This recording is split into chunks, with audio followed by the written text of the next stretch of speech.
Hey, it's Sol, bringing to you news, updates, analyses, and Taylor Swift doing a Gendo pose. And just the other day, some videos have surfaced from Asmongold and Belluar regarding the recent spike in the kind of negative vibe of Warcraft. And this kind of happened since the shutdown of the Nostralius server earlier this month, and new builds have been available for Legion with some content that isn't quite well understood or liked by players. It appears that these and other YouTubers seem kind of bothered that some of their critical comments have been sort of weaponized by certain elements of the player base to push agendas like legacy servers, removing certain features from Legion, and whatever it is that they don't like. I brought up these two for a reason. One is that it looks like they're playing damage control for their viewers, and two, those are some of the very few YouTubers I watch anyway. So if there are other YouTubers that are addressing this, my apologies. I answered a question about negativity in an earlier video, but now I want to talk about it on my own and help you viewers understand why the community looks like it's in such a poor state, and to see if there's anything we can do to turn it around. But let's get something out of the way. There are specific problems with the current game that have contributed to the criticism. From my experience in the alpha, it's definitely being addressed, and I get it when I hear players saying that they're anxious, even cynical about Legion's delivery. Every piece of feedback should be respected, as long as it's actual feedback. Negativity is not new to WoW, but it looks like it's become a point of frustration for both the players who want to be heard and the design team who wants to listen. And yeah, I actually believe that they want to listen, but here's why I think the communication has always been difficult.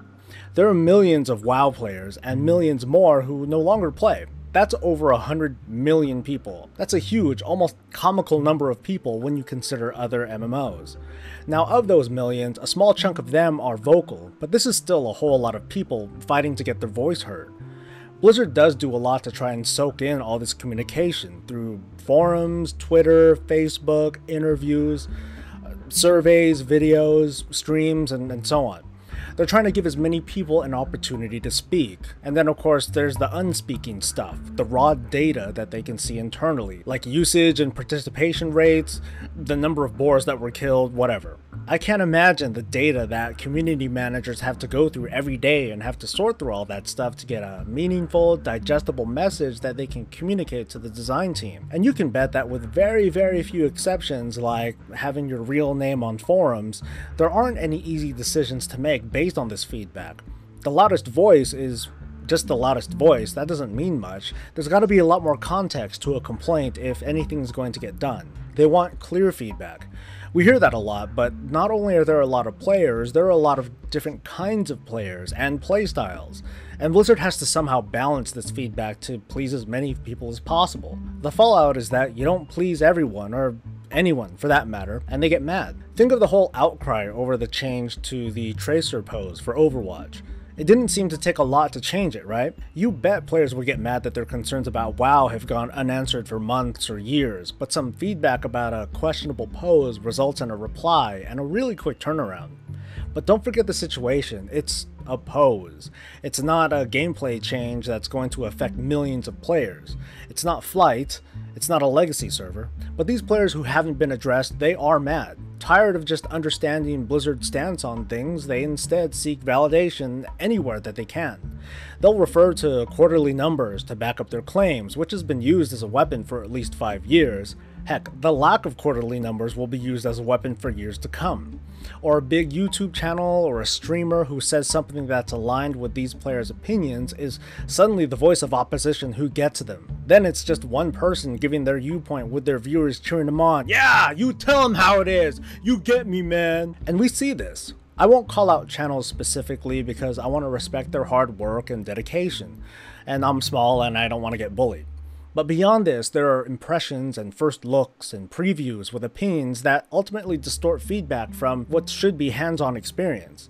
Even data mining has caused numerous posts and videos decrying the return of the mission table, or legendary items, or even lore, and this is like months before it's testable. There's no official post or context, just some placeholders because Blizzard is still iterating on their design, or they don't want to say anything until players get their hands on it. But in the meantime, the community is tearing itself apart over it. Analysts and pundits like to think themselves as objective or even-handed. We step back and look at systems like we're a part of the design team, break things down and speculate, even suggest improvements. I think the same, heck, I did in my last video. And that gives us a small measure of credibility.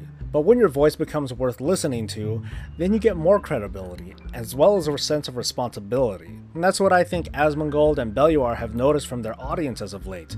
They can't control their audience, but they can control their message, which is to, well, just chill out a little bit. It's okay to be critical about the game that we enjoy. I trust that we want to see WoW continue to thrive, and I try to do the same by posting on relevant forums and posting mostly in informational videos that encourage viewers to check things out or at least get excited about things. But to close out, I'm going to urge this. Have a conversation and try to understand the opposing view. Debate and question the facts, not the opinions. Represent yourself and not other players. There's no need to engage toxicity, it's not going to serve anybody but that toxic person. Lastly, instead of outright removing something like flight, mission tables, or LFR, or even the idea of legacy servers, ask yourself, how can it be improved in a way that would be compelling for you? And then share the idea.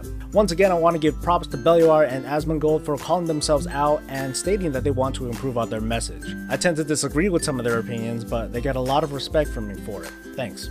And thank you guys for watching this video. Like and sub, tell me what you think about your mood on WoW these days, and otherwise, I will see you guys next time. I'm Soul. Stay breezy, guys.